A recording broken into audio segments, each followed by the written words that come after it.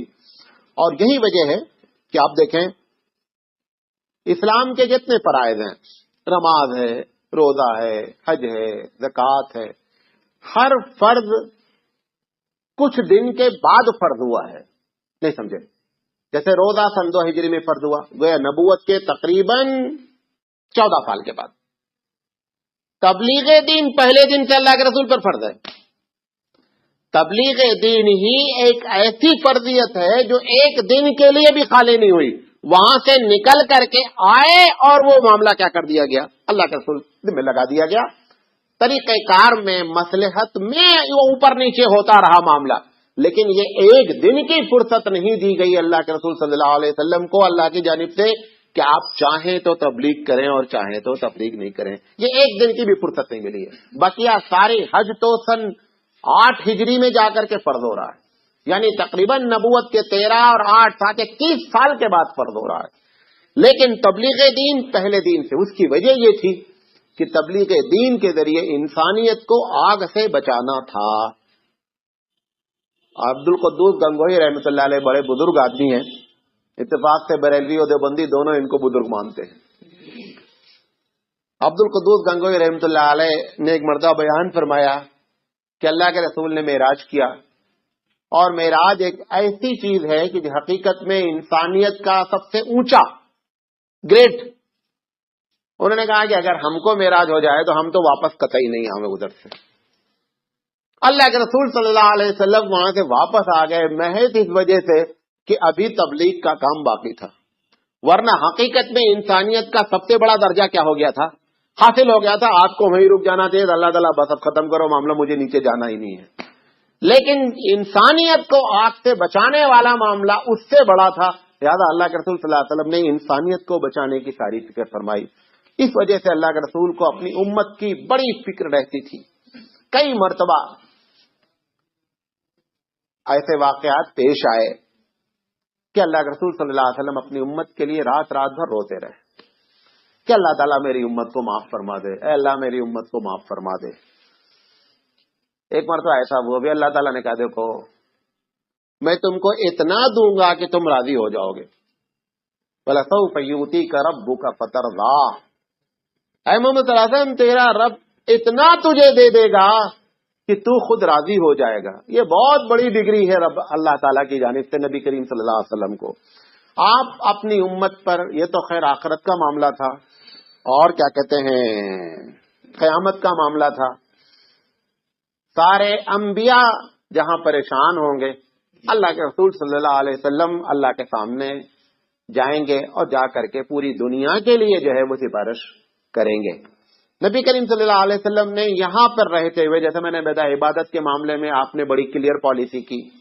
مسواک آپ کو بہت پسند تھی, اللہ کے رسول کو مسواک بہت پسند تھی, اللہ کا رسول فرمایا اگر میری امت پر یہ بوجھ نہیں ہوتا تو میں اس کو فرض قرار دے دیتا، لیکن اگر میں ایسا کر دوں گا نا تو یہ ایک مشکل میں مبتلا ہو جائیں گے، لہذا میں اس کو فرض نہیں قرار دے رہا ہوں۔ ایسے ہی عشاء کے بارے میں آپ نے فرمایا کہ عشاء کا اصل وقت تو یہ ہے کہ 2/3 رات گزر جائے اور اس کے بعد عشاء کی نماز پڑھی جائے، عشاء کا وہ فرض، وہ اصل افضل وقت ہے۔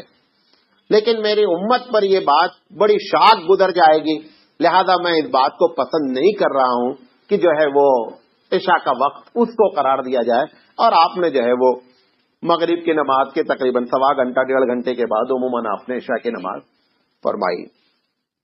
کبھی کبھی صحابہ کا بھی دل چاہتا تھا، کبھی کبھی کیا ہر وقت چاہتا تھا کہ اللہ کے رسول جب نماز پڑھائیں تو لمبی نماز پڑھائیں، کیونکہ بڑی ہی بہترین آواز میں پڑھاتے تھے، جو پیچھے کھڑے رہتے تھے نا مست ہو جاتے تھے۔ اللہ کے رسول صلی اللہ علیہ وسلم عورتیں بھی شامل ہوتی تھیں، تو کبھی کسی عورت کا بچہ چیخا، اللہ کے رسول نے کھٹ سے رکوع کر دیا۔ آپ نے فرمایا کہ دل چاہتا ہے کہ میں لمبی پڑھوں، لیکن یہ بچوں کو جو تکلیف ہے نا یہ اس سے زیادہ ہے، لہذا میں فوراً رکوع کر دیا میں نے، کہ تاکہ بچے، کیونکہ بچہ روئے گا، ماں کو نماز میں ڈسٹرب ہوگا، اس کا دل بھی نماز میں نہیں لگے گا، لہذا آپ صلی اللہ علیہ وسلم نے ان کا خیال رکھتے ہوئے بچوں کا اور ماؤں کا آپ نے کیا کر دیا، رکوع فوراً کر لیا۔ تراویح کے بارے میں یہ ہے کہ اللہ کے رسول صلی اللہ علیہ وسلم نے 3 دن تہجد کے وقت میں جو ہے وہ نماز جماعت سے پڑھی۔ چوتھے دن، پہلے دن جو پڑھی تو کچھ لوگوں کو معلوم ہوا، انہوں نے کچھ کو بتایا، ایک دن آڑے، دوسرے دن پھر آپ نے پڑھی تو 2 4 10 20 لوگ اور زیادہ ہو گئے، اب 2 4 10 20 نے پورے مدینے میں خبر پہنچا دی، تیسرے دن پوری مسجد کھچاکھچ بھر گئی۔ اللہ کے رسول صلی اللہ علیہ وسلم آئے، آپ نے نماز پڑھائی، آپ نے دیکھا یہ تو بڑا شوق ان کو ہے نماز کا۔ ہمارا اور ہم میں اور ان میں بہت بڑا فرق ہے نا، ہم تو مسجد میں دیر میں جاتے ہیں اور سب سے فرسٹ نکلتے ہیں، نکلنے میں فرسٹ، جانے میں لاسٹ۔ اچھا بیٹھے ہیں گھر میں، کوئی کام نہیں ہے، ایسا نہیں ہے کہ بہت بزی ہیں، چلو بھائی پرائم منسٹر صاحب ہیں، 1 منٹ بڑا قیمتی ہے، کچھ نہیں، ابھی 3 منٹ باقی ہے، ابھی 2 منٹ باقی ہے، یہ 3 منٹ 2 منٹ کیا کر رہے ہو، اس کا کوئی جواب نہیں ہے، لیکن جانا ہے لاسٹ میں، اس کا ایک فائدہ یہ بھی ہوتا ہے، پیچھے رہتے ہو نکلنے میں بھی آسانی ہوتی ہے، بھائی جلدی جاؤ گے تو آگے جاؤ گے، آگے جاؤ گے تو نکلنے میں پرابلم، پیچھے جاؤ گے تو پیچھے رہو گے۔ صحابہ کہتے ہیں کہ اللہ کے رسول صلی اللہ علیہ وسلم خود فرماتے ہیں کہ اگر میں تم کو اول صف کی فضیلت بیان کر دوں تو چٹھی ڈالو گے کہ کون پہلے صف میں کھڑا ہو، اتنی بڑی فضیلت ہے۔ میں اگر اس کی اوریجنل فضیلت بیان کر دوں تو لڑائیاں شروع ہو جائیں گی، جو لوگ مسجد میں آئیں گے سب ایک ساتھ آ جائیں گے اور چٹھی ڈال ڈال کے بولیں گے کہ بھائی یہ پہلی صف والی چٹھی والے ہیں کھڑا ہونے کا۔ اس خوف سے میں تم کو جو ہے اس کی اوریجنل فضیلت، ورنہ اتنی بڑی فضیلت ہے۔ ہمارے تایا مولانا ارشاد علیہ رحمہ، اللہ ان کی قبر کو نور سے معمور کرے، بڑے اللہ والے آدمی تھے۔ دارالعلوم دیوبند میں 1980 میں 7 سالہ ہوا، 100 ایئر منایا گیا، بہت بڑا مجمع تھا، بی بی سی نے کوریج کیا تھا کہ 22 لاکھ آدمی تھے۔ اندرا گاندھی بھی آئی تھی، تو اندرا گاندھی پرائم منسٹر تھی، میں بھی اتفاق سے گیا تھا، میں تو ایسے گیا تھا۔ وہ تو مولانا ارشاد صاحب کا نام اسٹیج پر تھا تقریر کے لیے، اور ان کو اسٹیج پر بیٹھنا تھا۔ اسٹیج کتنا بڑا تھا؟ 5000 آدمی کا اسٹیج تھا۔ اسٹیج جو بنا تھا وہ 5000 آدمیوں کے لیے بنا تھا، اسٹیج بیٹھنے کے لیے۔ مولانا ارشاد صاحب نے جان بوجھ کر کبھی جماعت تو در کنارے، پہلی صف بھی نہیں چھوڑی۔ قاری طیب علیہ الرحمہ اس وقت وائس چانسلر تھے، تو انہوں نے کہا کہ میں تو جلسے میں نہیں آ پاؤں گا۔ قاری صاحب نے کہا پوری دنیا آ رہی ہے، 22 لاکھ 23 لاکھ آدمی اکٹھا ہو رہے ہیں، فلاں بادشاہ آ رہے ہیں، یہ آ رہے ہیں۔ انہوں نے کہا قاری صاحب یہ بتائیے کہ پہلی صف کا ثواب اس جلسے سے جانے سے زیادہ ہے یا کم ہے؟ ہم وہاں پہنچیں گے، نماز